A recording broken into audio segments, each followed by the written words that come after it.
nagtatapon ka ba ng basura sa tamang tapunan?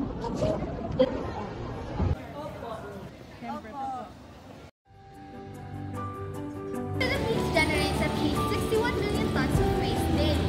33% are disposed of in landfills, while 35% are leaked into the ocean or open environment. Due to this, the global community recognized that solid waste management is an issue that requires serious attention. The 3Rs integrated waste management method is the main type of solid waste management in the country. Reduce, reuse, and recycle.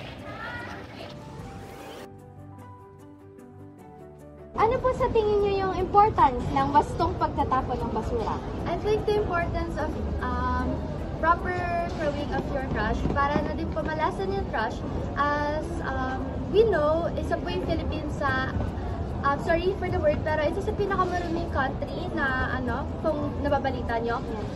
And para mas malasan yon or para like mabawasan yung trash natin, ayun, pagtapon po tayo sa tamang tapunan.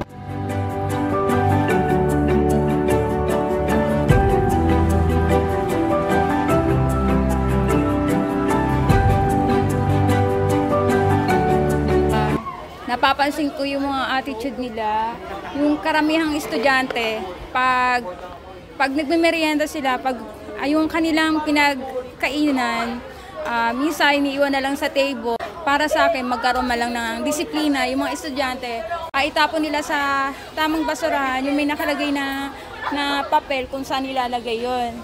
Tapos, wag lang iwan sa table, sa pinaggamitan nila kasi maganda tingnan sa kisay.